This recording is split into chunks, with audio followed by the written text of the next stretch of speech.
Hi, welcome to the IQ शिविल्स online platform. आज आपका स्वागत है फिर से हमेशा की तरह। और आज मैं फिर से चर्चा करने जा रहा हूँ आप लोगों के साथ द हिंदू के एडिटोरियल की। आज दो एडिटोरियल में से सिर्फ एक एडिटोरियल आपके मतलब की है और जो कि आदित्य L1 के ऊपर है और इसमें ब्रीफ में चीज़ें दी गई है। Certainly I am going to discuss that.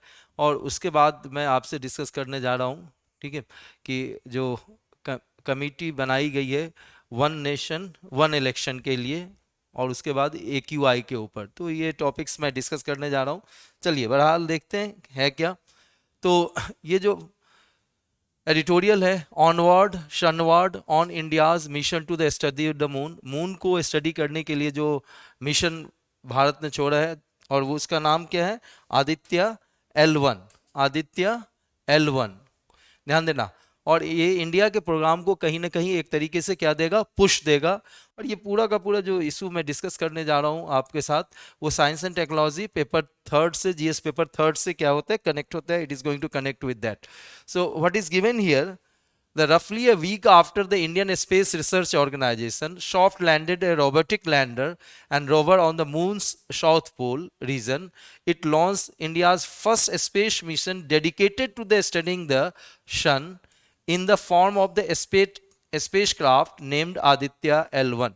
तो कहा यह जा रहा है कि इसरो ने एक हफ्ते पहले ही चंद्रयान 3 को भेजा था, ठीक है। और जो रोबोटिक लैंडर है, ठीक है, वो बड़ा ही सॉफ्ट लैंड कर पाया, कोई ऐसे कोई इम्पैक्ट नहीं हुआ और बड़े आराम से उसके बाद प्रज्ञान रोवर उससे निकल के आई और पूरा का पूरा जो आपने देखा ही होगा और समझा ही होगा इस चीज़ को। तो उसके ठीक एक हफ्ते के अंदर अंदर भारत ने सन मिशन को भी भेजा है, एक स्पेस क्राफ्ट जिसका नाम क्या है, आदित्य L1। इस चीज़ को याद रखना है आपको। अब देखें तो barely half a day after the lunch और लॉन्च होने के बाद इसरो ने ये अनाउंस किया कि ये जो लूनर रोवर है, ठीक है, लूनर रोवर जो है उसने कंप्लीट कर लिया है अपने सरफेस स्टडी को। अब क्या है, इसको पार्क कर दी जाएगी। जैसा कि आप जानते हैं कि चांद पे 14 डेज की नाइट होती है और 14 डेज का क्या होता है, हमारा दिन होता है। तो जो दिन का समय है वो खत्म हो गया, अब नेक्स्ट 14 डेज क्या रहेगी, नाइट रहेगी। तो इस लूनर मिशन के ऊपर इसको रोवर्स को क्या कर दिया गया, पार्क कर दिया गया, क्योंकि 2 हफ्ते का अब लूनर नाइट होने जा रहा है। नेक्स्ट देखें कि the vignette illustrates certainly maturity on the part of the Indian space programme. तो ये सारा कुछ जो हो रहा है वो दिखलाता है कि भारत के स्पेस प्रोग्राम को क्या मिली है, मैच्योरिटी मिली है। और ये अब उस फेज में प्रवेश कर चुका है जहां पर वो धीरे धीरे और भी क्या होता जाएगा, it is going to be move from one one extent to the another extent and become indistinguished from the international leadership in the space exploration।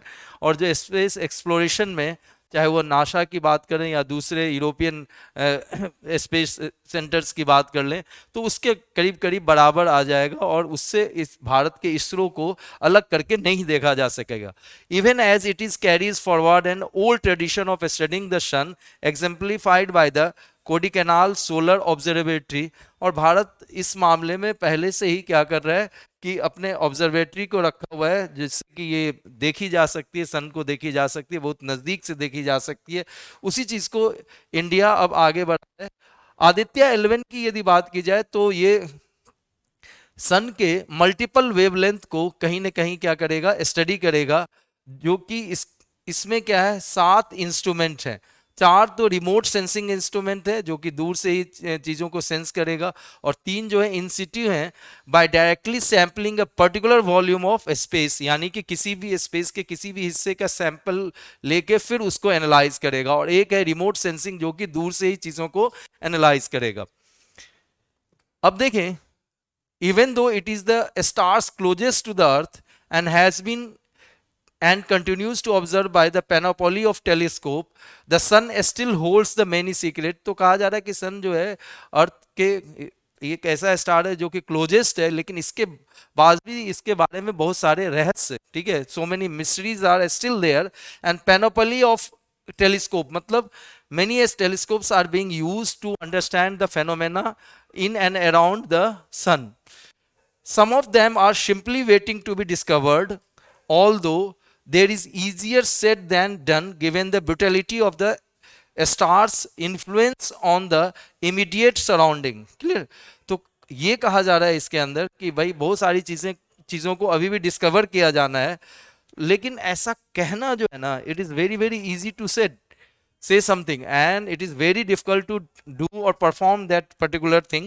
और कहा यह जा रहा है कि the brutality of the stars influence, और जो सन है एक स्टार है, आप जानते ही हैं, और इसमें बहुत सारे ऐसी चीजें हैं जिसके के अंदर क्या होता है, इन्फ्लुएंस में दूसरी चीजें आ जाती है, तो थोड़ा सा इस चीज को डिस्कवर कर पाना it is going to be the difficult task. One example is the particulars of the solar wind. एक एग्जांपल किसकी ली जा सकती है, सोलर विंड की ली जा सकती है. सोलर विंड क्या है, it's a stream of charge particle that streams out of the sun into the space. यानी कि ये सन है और सन से जो स्पेस में जो चीजें जा रही है, ठीक है, जो चार्ज पार्टिकल्स है, उससे क्या कहा जाता है, सोलर विंड कहा जाता है. इस चीज को भी कहीं ना कहीं आप देखें कि ये सोलर विंड बहुत ज्यादा इन्फ्लुएंस करती है आसपास की जो सराउंडिंग्स है. Now considering the solar winds affect the space weather and in turn the digital component of the spacecraft. So as far as the solar winds are concerned, certainly it is going to affect the space weather and उसके अंदर कौन सा आ जाएगा, space craft का बहुत सारे digital component भी आ सकता है. तो आदित्य L1 की फाइंडिंग की यदि बात की जाए, could inform the future space mission as well as, so it is going to be fruitful for the future space mission also, and that is the importance of the Aditya L1. Now others are the mysteries, bundles of the fact not yet fully explained by the scientific theories. Although there are scientific theories, but those scientific theories are not enough to actually unravel the mysteries there related to the sun. तो sun से संबंधित जो बहुत सारे mysteries है उसको अनरेवल नहीं कर पा रहा है, बता नहीं पा रहा है. The archaeological example is the coronal heating problem. एक जो इसमें से एग्जांपल है, रहस्य बना हुआ है, that is the coronal heating problem. अब ये कहा जा रहा है कि ये कोरोनल हीटिंग प्रॉब्लम क्या है, why the upper most layer of the sun's atmosphere is thousands time hotter than the sun surface. अच्छा, सन सरफेस ये है और इसके ऊपर का जो एटमॉस्फेयर है, इसकी यदि बात की जाए तो ये थाउजेंड्स टाइम ज्यादा हॉटर है. This part is 1000 time hotter in comparison to the earth surface. इस अर्थ सरफेस से यदि तुलना कर ली जाए तो अब ये कहा जा रहा है कि why earth surface is colder in comparison to the this coronal heating. ठीक है, ये बाहर का जो है, why the uppermost layer of the sun's atmosphere is 1000 times hotter than the sun's surface. इस चीज का ध्यान रखना है हमें. नेक्स्ट कही जा रही है बात, इन द नेक्स्ट 4 और सो मंथ, अगले 4 महीने या उसके बाद देखें तो Aditya L1 will travel to the L1 लार्जेंट point, Lagrange point. Lagrange point क्या होती है, आप ये समझे L1, जहां पर एक तरफ जो पृथ्वी है, ठीक है, जो अर्थ है उसकी ग्रेविटेशन और दूसरी तरफ जो सन की ग्रेविटेशन है उसको कहीं ना कहीं बैलेंस किया जा सके. At that particular point is known as the Lagrange point L1 and which is 1.5 million kilometres from the earth, where the spacecraft will be unobstructed view of the star. और यहां से बिना रुकावट का इसे स्टार यानी कि सन की व्यू क्या कर पाए, देख पाएंगे. और साथ में ये हेलो ऑर्बिट में भी होगा. हेलो ऑर्बिट मतलब सूर्य के भी ऑर्बिट में के पास होगा ये. Okay, so to depend its relevance, यदि इसके इंपॉर्टेंस को समझना चाह रहे हैं, Aditya L1 will also have to record the and transmit to the earth as quickly as possible. तो आदित्य L1 को क्या करना पड़ेगा, जितनी जल्दी हो सके, ठीक है, जो कुछ भी रिकॉर्ड्स उसने ऑब्जर्व किया, ठीक है, उसको ट्रांसमिट करना पड़ेगा अर्थ को जितनी जल्दी हो सके.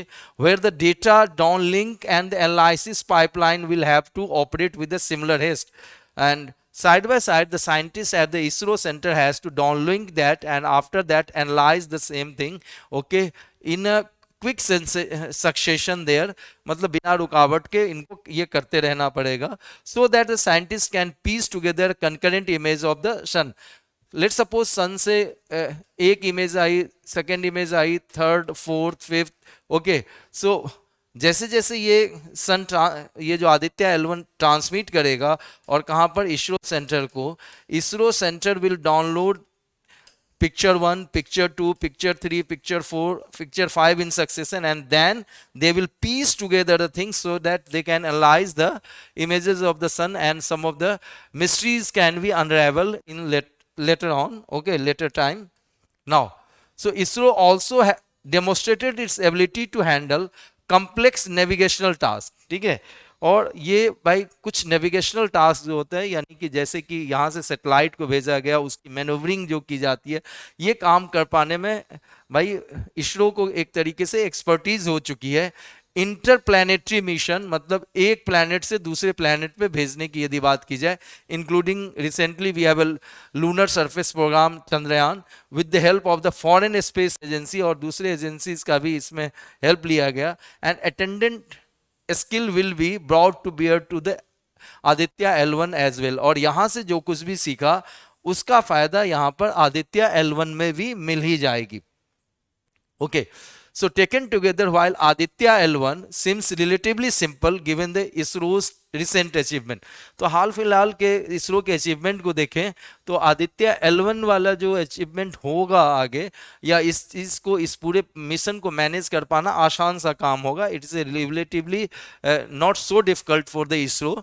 इसके अचीवमेंट को देखते हुए it gives the Indian space programme and the national solar physics community one more boundary to push, और इसके साथ ही जो है कि जो नेशनल सोलर फिजिक्स कम्युनिटी को एक और अगली चुनौती मिलेगी। It will have the next challenge, and certainly for that purpose it ISRO and this solar physics community has to push themselves so that they can manage the challenge in the missions which are going to be in the future, okay।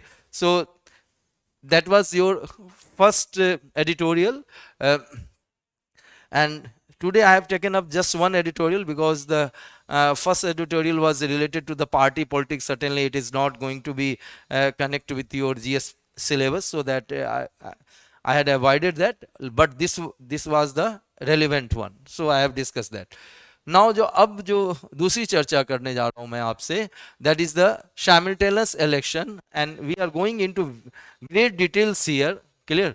और simultaneous election का मतलब ये समझ लो कि लोकसभा और विधानसभा के election साथ साथ करवाए जाएं, क्लियर। साथ साथ करवाने का ये मतलब नहीं है कि you have to cast the vote on the same day same time, no. Election will be held together in the same phase, clear. मान लो 4 तारीख को लोकसभा की इलेक्शन हुई तो 5 या 6 तारीख को हमने वहीं के विधानसभा की भी इलेक्शन करवा ली। That is going to be the case, ठीक है। वन नेशन वन इलेक्शन का मतलब ये नहीं कि लोकसभा और राज्यसभा के, लोकसभा और विधानसभा के जो इलेक्शन है वो एक ही डेट को होंगे, नहीं, एक ही समय के आसपास होंगे। That you have to make it clear. So एक कमिटी बनाई गई है, रामनाथ कोविंद जो कि एक्स प्रेसिडेंट है, ठीक है, और कि वो आइडियाज को एक्सप्लोर कर पाए वन नेशन वन इलेक्शन के, clear. The move comes a day after the government called a special session of parliament between, और जैसा कि हमने पहले भी चर्चा की थी कि ये एक दिन के बाद हुआ जब सितंबर 18 से लेकर 22 तक का क्या किया गया, स्पेशल सेशन सम्मन किया गया। Assembly poll in the next or the coming November December we have a assembly poll of the 5 states, clear, 2023 के, and they will be followed by a Lok Sabha election in the, और इसके बाद क्या होगा, लोकसभा का election होगा मई और जून में। अब समझे, लेकिन हाल फिलहाल के समय की यदि बात करें, the recent moves by the government have thrown open to the possibility of advancing the general election।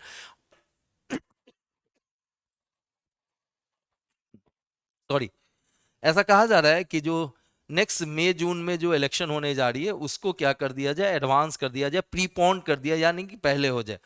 और कुछ स्टेट्स की यदि बात की जाए which are scheduled after with the Lok Sabha contest, और कुछ जो इलेक्शन नवंबर दिसंबर में होने वाले हैं उसको थोड़ा आगे बढ़ाया जाए और लोकसभा के इलेक्शन को थोड़ा पहले कर दिया जाए ताकि साइमल्टेनियसली इलेक्शन हो सके। ओके, ऐसी एप्रीहेंशन बताई जा रही है।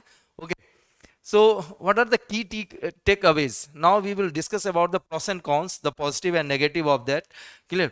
अब देखो कि यदि लोकसभा के पोल को साथ साथ किया गया, क्लियर, तो इसके साथ ही क्या होगा, बहुत सारी और ज्यादा परेशानियां हो सकती है, सच एज परेशानियां भी हो सकती है। फायदे क्या होंगे कि ये इलेक्शन के जो खर्चे हैं उसको कम करेगा। Certainly it is going to reduce the election.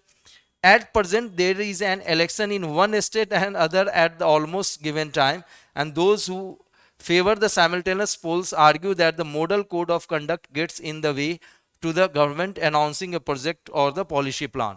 ठीक है, अब ये कहा जा रहा है कि देखो इस चीज के अंदर कि यदि सरकार, ठीक है, एक साथ करती है तो ज्यादा अच्छा होगा, वरना क्या होता है कि एक बार यदि एक स्टेट के इलेक्शंस चल रहे होते हैं तो कुछ दिन के बाद दूसरे।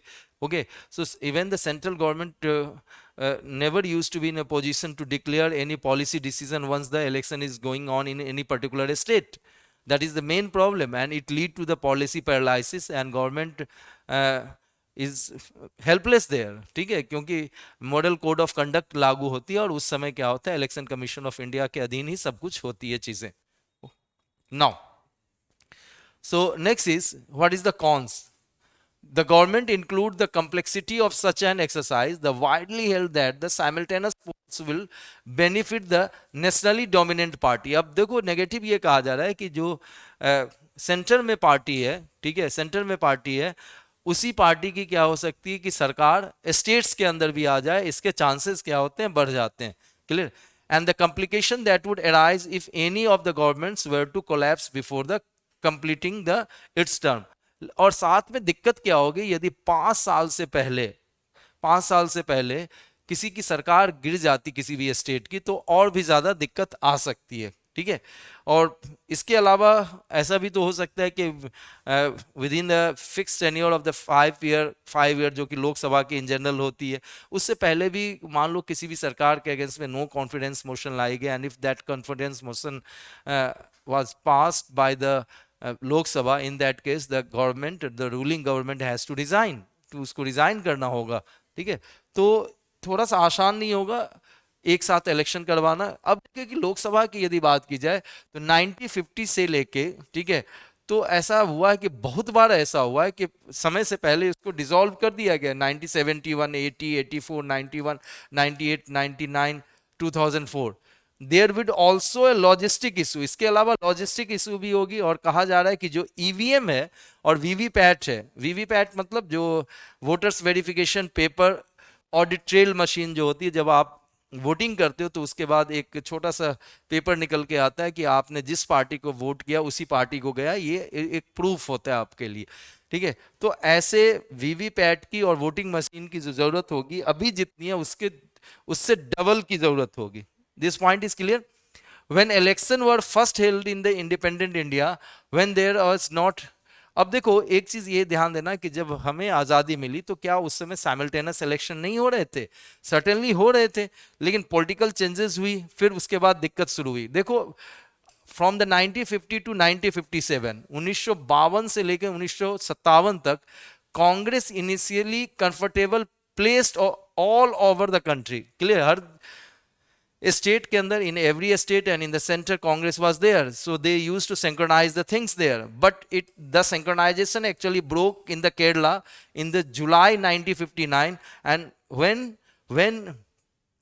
President evoked or proclaimed this Article 356, and first time in the independent India, the Kerala government led by the Communist Party was dismissed there। और उसके बाद फिर से क्या होता है कि assumed power after election in 1957, और 1957 में इलेक्शन के बाद पावर में, and this was followed by the state election in the फरवरी। फिर इसके बाद 96, तो यहां से जो ब्रेक शुरू हुई वो आज भी जारी है। क्लियर?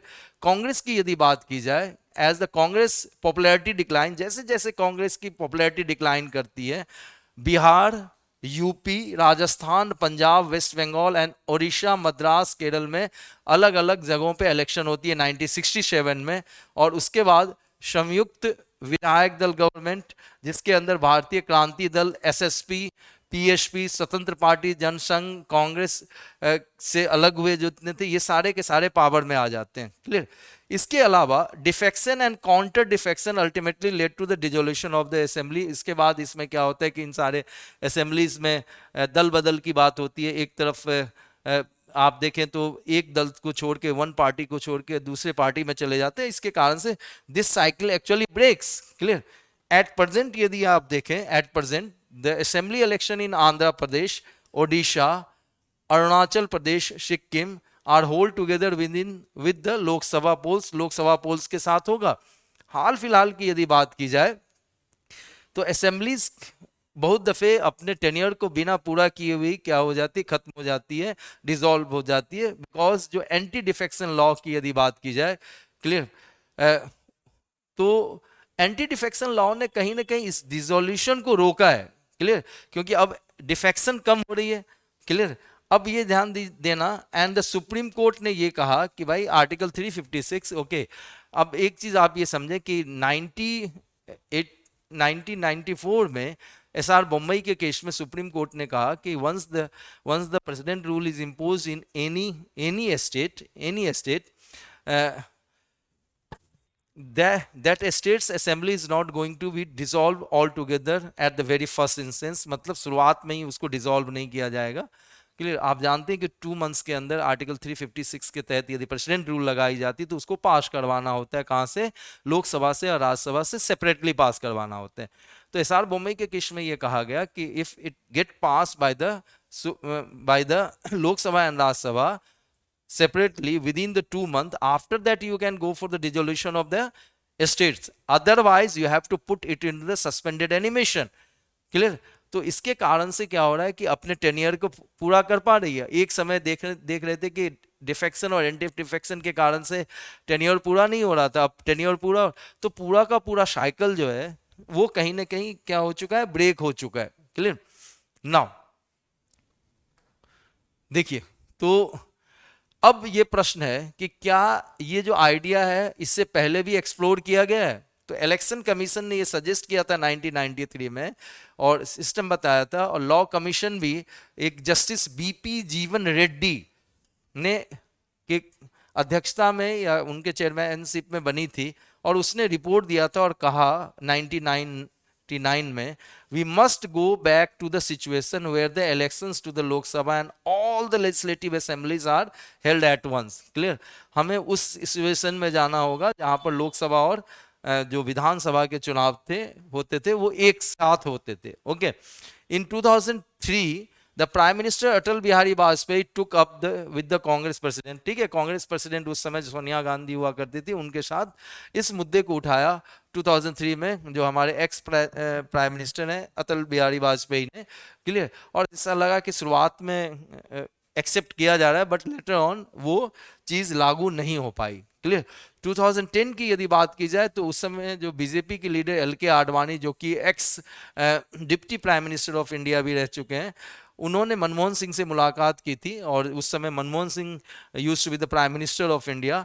और फिर उसके बाद उन्होंने अपने ब्लॉग में लिखा कि मैं जब प्रधानमंत्री और उस समय के फाइनेंस मिनिस्टर प्रणब मुखर्जी से मिला ना, तो वो दोनों इस आइडिया को एक्सेप्ट कर रहे थे। ठीक है, कि फिक्स टर्म लेजिस्लेचर और साइमल्टेनियस लोकसभा और असेंबली का क्या होना चाहिए, पोल होना चाहिए। He noted that the country witnessed A mini general election. उन्होंने ये भी कहा कि भाई हमेशा एक मिनी जनरल इलेक्शन की बात होती है, अल्टरनेटिव ईयर पे 4-5 स्टेट्स के क्या हो रहे होते हैं, चुनाव हो रहे होते हैं। This is not good for the health either of the central or the state government or for our polity, because it leads to the policy paralysis, because once the election is going on or electoral engineering is going on, okay, any government, particularly the government of that particular state, can't announce any policy decision or major decision there, okay, because the MCC or the that is the model code of conduct usually remain operative in that particular time। ठीक है। Next, अब सुनील अरोड़ा ने 2019 में क्या कहा कि that the EC would be supportive of the idea. Yes, कहा कि हम लोग ऐसा प्रेफर करेंगे। ठीक है, this is not a bureaucratic statement just saying we agree in the principle. It is not a bureaucratic agreement, मतलब स्टेटमेंट कि हाँ इसको लागू ही करेंगे, लेकिन on principle we are agreeing with that particular proposal.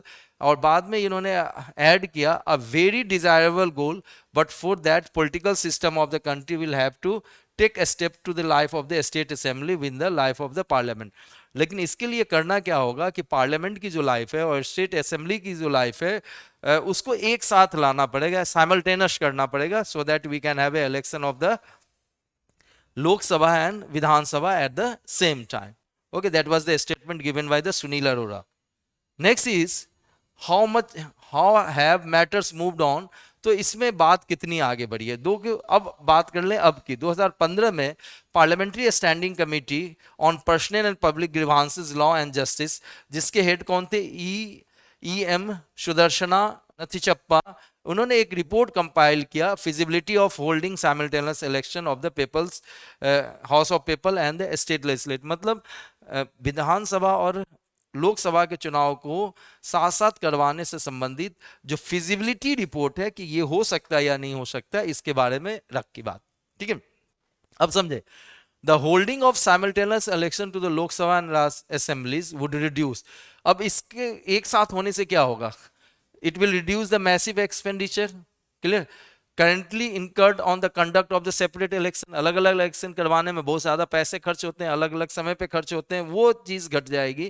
Clear. Policy paralysis की बात है कि election, if the election is going on, the government can't announce any big policy decision, ये खत्म हो जाएगी.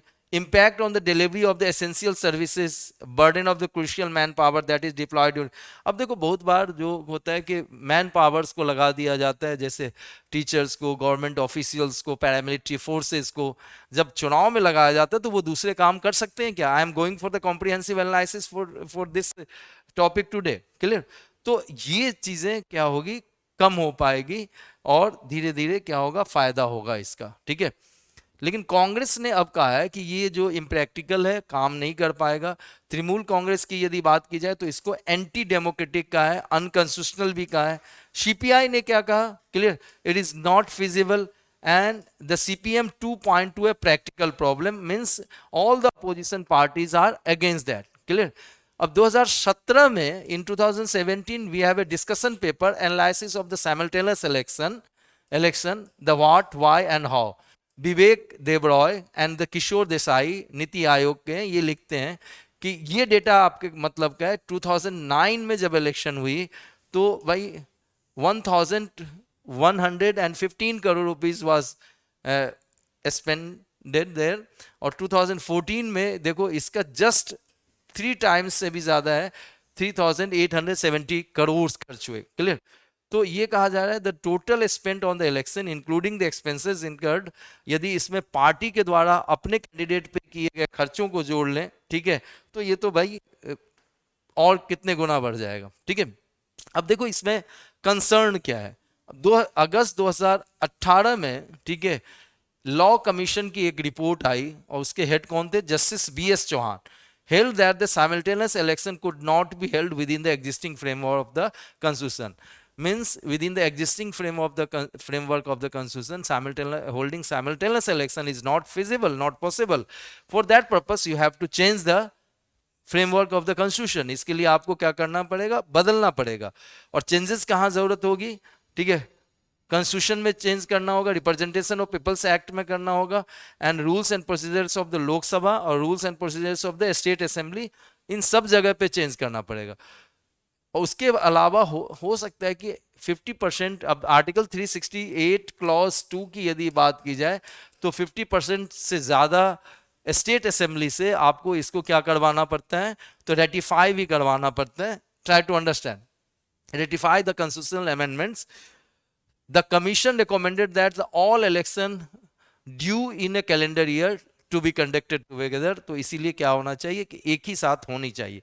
अब इसके साथ ही ये कहा कि देखो instead of the no confidence motion, और नो कॉन्फिडेंस मोशन कौन लाती है, opposition against the government. Clear. So it is one thing to introduce the no confidence motion, और एक बार यदि पास हो जाएगी तो गवर्नमेंट को रिजाइन करना होता है। तो बोला गया कि नहीं जी, नो कॉन्फिडेंस मोशन की जगह कंस्ट्रक्टिव नो कॉन्फिडेंस मोशन लाए। अब ये कंस्ट्रक्टिव नो कॉन्फिडेंस मोशन क्या होता है, ये समझिए कि यदि आप नो कॉन्फिडेंस मोशन के साथ किसी सरकार को हटा रहे हो तो किसी सरकार को लाने की भी गारंटी उसी मोशन में रख दी जाए। क्लियर? सो दैट कि भाई 5 साल से पहले इलेक्शन करवाने की जरूरत नहीं है, सिर्फ और सिर्फ सरकार को हटा देना अपने आप में क्या नहीं होगा, सफिशियंट नहीं होगा। You have to give the alternatives also. Clear? तो अब एक अपूर्वा विश्वनाथन ने लिखा है किसमें, इंडियन एक्सप्रेस पे, sweeping changes to the constitution, new pieces of legion. तो जरूरत क्या है कि कॉन्स्टिट्यूशन के अंदर बहुत ज्यादा बदलाव करनी होगी, लेजिस्लेशन के अंदर स्टेट के साथ आपको क्या करना पड़ेगा, कंसेंसस बिल्ड करने की जरूरत पड़ेगी, और आप उस क्षेत्र में घुस रहे होंगे जिसके बारे में आपको पता ही नहीं है, बहुत सारे कॉम्प्लिकेशंस हो सकते हैं। क्लियर? अब देखो लीगल चैलेंजेस बहुत सारे हैं इसके अंदर, इसको समझने की जरूरत है। And what are those legal challenges? The first legal challenge is the कि लोकसभा का जो टेन्योर है और स्टेट असेंबली की जो टेन्योर है, साइमल्टेनियस पोल यदि करनी होगी तो भाई कॉन्स्टिट्यूशनली फिक्स लिमिट है। क्लियर? भाई under article 18 clause 2, clear, Lok Sabha की टेन्योर 5 ईयर है, और अंडर आर्टिकल 172 क्लॉज 1, ठीक है, लोकसभा की टेन्योर कितनी है, 5, सॉरी स्टेट असेंबली की कितनी है, 5 ईयर है। क्लियर? तो सबसे पहले तो इसको चेंज करना पड़ेगा ताकि क्या हो सके, मतलब साइमल्टेनियस इलेक्शन करवाई जाए। दूसरी बात ये भी हो सकती है कि किसी गवर्नमेंट को प्रीमेच्योर खत्म करना पड़ेगा, और ये भी हो सकता है कि किसी को पूरा का पूरा अपना टेन्योर पूरा करना पड़ेगा। Let suppose if for that purpose if you want to impose a president rule in any particular state, how it is possible? Okay, देखो जैसे कि राजस्थान के अंदर ही गहलोत की सरकार को हटाने की जरूरत पड़ेगी मान लो, तो कैसे कर पाएंगे? कोई कॉन्स्टिट्यूशनल ब्रेकडाउन ऑफ मशीनरी तो है नहीं, आर्टिकल 356 का आप यूज ही नहीं कर सकते, तो how it is going to be happen there? That is the main question. Clear? And if you will go for the constitutional amendment, certainly when for that purpose you require the ratification of the 50% and above state assemblies, and that too with the simple majority, जो कि इतना आसान काम नहीं होगा। Just a minute.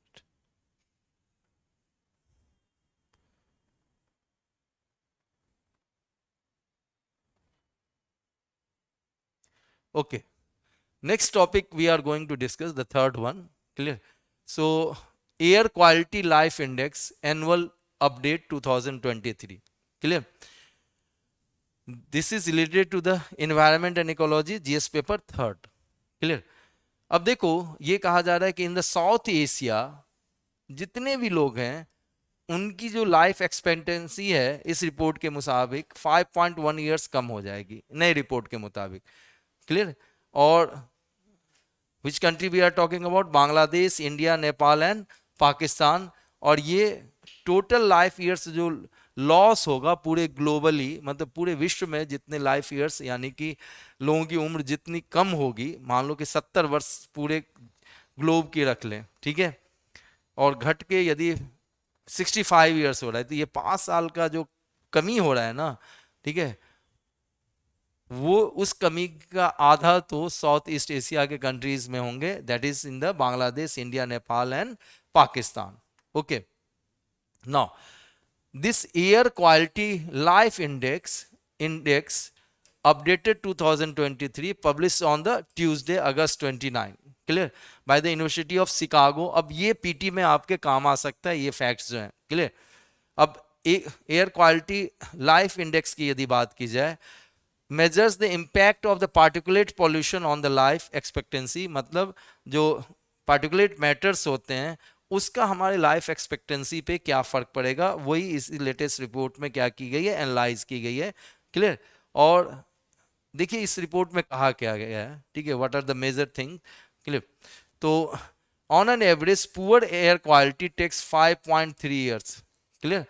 मतलब on an average कमी कितनी की आ रही है, 5.3 ईयर्स की कमी आ रही है, and it is due to the ठीक है, the report added in contrast the cardiovascular disease decreases the average Indian life expectancy by 4.5 years. मतलब पॉल्यूशन के कारण से लोगों की लाइफ में 5.3 ईयर्स की कमी आ रही है, लेकिन यदि हार्ट प्रॉब्लम की बात की जाए तो 4.1 की कमी आती है। ठीक है, और चाइल्ड की यदि बात की जाए, maternal mail nutrition life expectancy, ठीक है, तो चाइल्ड और मैटरनल मेल न्यूट्रिशन की यदि बात की जाए तो यानी कि जो माता है उनकी मेल न्यूट्रिशन के कारण से और चाइल्ड में ये कमी के कारण से 1.8 ईयर्स की कमी आ रही है। तो ये पॉल्यूशन जो है वो सबसे ज्यादा लाइफ एक्सपेक्टेंसी को कम कर रहा है, कार्डियोवास्कुलर उससे कम, और फिर मैटरनल मेलन्यूट्रिशन उससे भी कम कर रहा है। अब देखिए साउथ एशिया की एयर पॉल्यूशन की यदि बात की जाए तो खास करके बांग्लादेश, इंडिया, नेपाल, पाकिस्तान की, तो its impact on the life expectancy in each of the previously mention countries far greater than the other prominent health threats. ठीक है, तो एयर पॉल्यूशन के कारण से जो लाइफ एक्सपेक्टेंसी पे दिक्कत आ रही है ना, परेशानी, वो किसी और दिक्कत से कहीं ज्यादा है। क्लियर, मतलब एयर पॉल्यूशन ज्यादा हार्म कर रहा है हमारे शरीर को। देखो अब एग्जैक्ट दिए गए, टोबैको के कारण से किसी के उम्र में जो कमी है वो 2.8% की होगी, 2.8 ईयर्स की होगी। ठीक है, यदि वो 50 साल जी सकता है तो उसमें 2.8 साल की कमी आ जाएगी, 2 ईयर एंड 8 मंथ्स की। अनसेफ वाटर के कारण से और सैनिटेशन के कारण से 1 साल की कमी आएगी, सोचना। और यदि वो अल्कोहल कंज्यूम करता है तो ठीक है 6 महीने की कमी आएगी। तो सबसे ज्यादा दिक्कत कहां से आ रही है, यहां से, ठीक है, टोबैको के कारण से। क्लियर, और टोबैको में भी सिगरेट स्मोकिंग ये सब है। ठीक है, अब कहा यह जा रहा है कि बांग्लादेश, इंडिया, नेपाल और पाकिस्तान की यदि बात की जाए तो पार्टिकुलेट पॉल्यूशन लेवल जो है यहाँ पर ज़्यादा है, और वो कितनी है, 51.3, higher than the turn of the century. यानी कि 2000 ईस्वी में, 2000 ईयर में जो भी थी, ठीक है, उससे कितनी इंक्रीज हुई है, 51.3% की इंक्रीज हुई है। क्लियर, यदि पॉल्यूशन 2000 के लेवल पे ही होता, ठीक है, तो इन सारे देशों में, ठीक है, जो लाइफ ईयर्स गवाते लोग वो 3.3% गवाते, ना कि 5.2 ईयर्स जो आज गवा रहे हैं। ठीक है, ध्यान देना। सो बांग्लादेश सबसे ज्यादा पॉल्यूटेड कंट्री है इस वर्ल्ड में। क्लियर, और जबकि यहां पर 2.1% के पार्टिकुलेट पॉल्यूशन की में जो के कारण से जो पॉल्यूशन होती है पार्टिकुलेट मैटर्स के कारण से, उसमें 2.1% की क्या आई है, गिरावट आई है। यदि 2022 और 2021 की आप कंपेयर करें।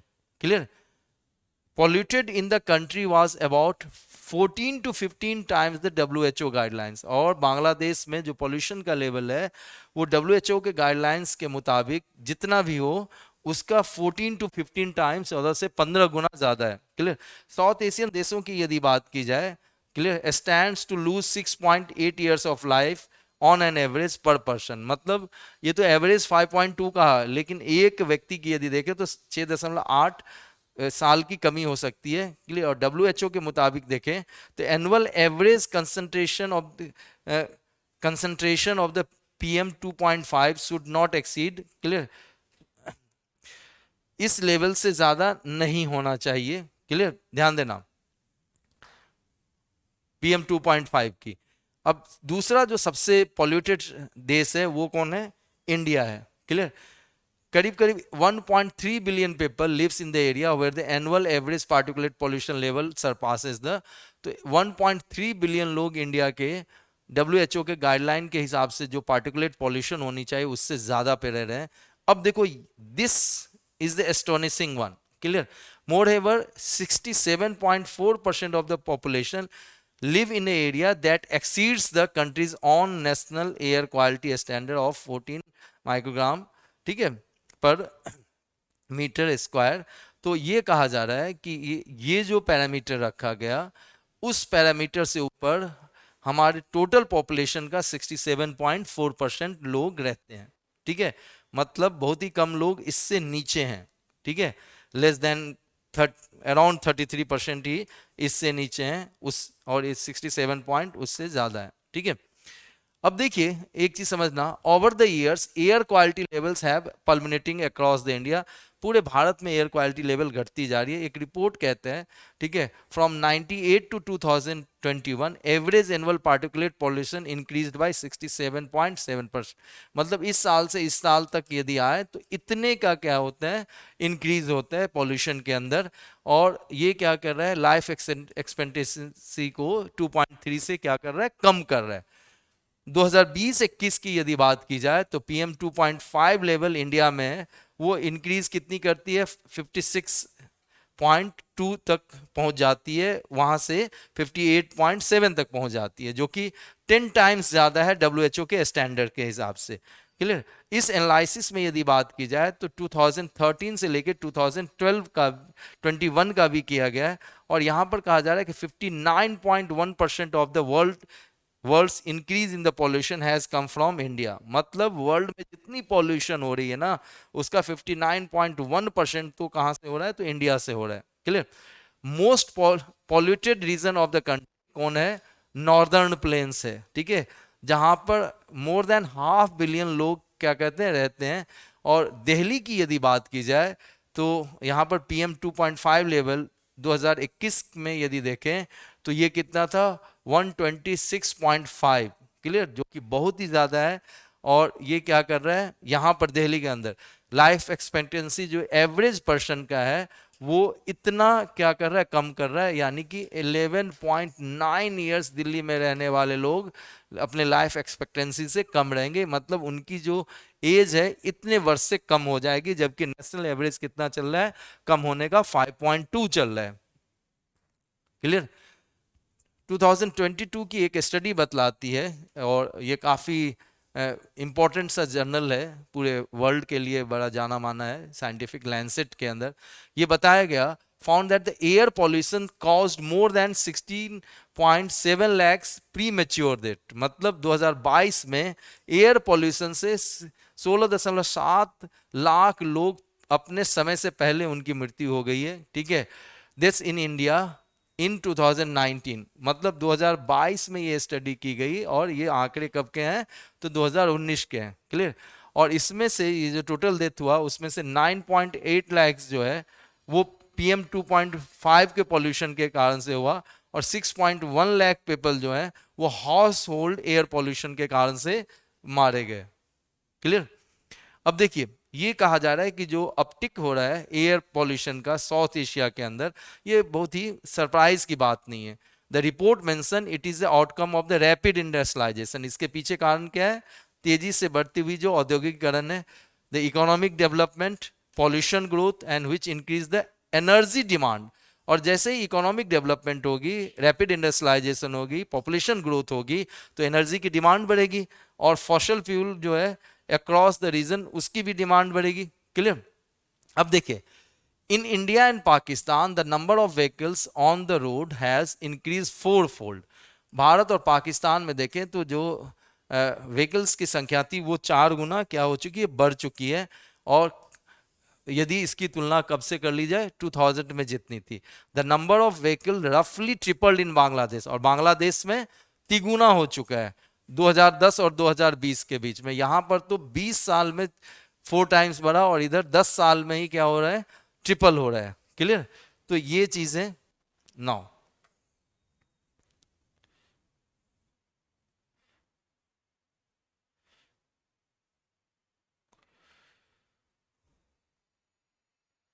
So that's all from my side, from the IQ Civils academy side. और आप ने यदि डॉक्यूमेंट को डाउनलोड करना है तो डिस्क्रिप्शन सेक्शन से आप क्या कर सकते हैं, you can download from the description section, ठीक है, इससे डाउनलोड कर सकते हैं, ठीक है। और from the description section you can download the video के डिस्क्रिप्शन सेक्शन से, ठीक है। And as you know IQ Civils Academy is a institution par excellence as far as the providing the guideline and mentorship and the teaching to the UPSC aspirants and the APSC aspirants. That's all from my side. Take care. God bless all of you. I will meet you again tomorrow at the stipulated time, that is the 6 p.m. Take care. God bless all of you. Thank you.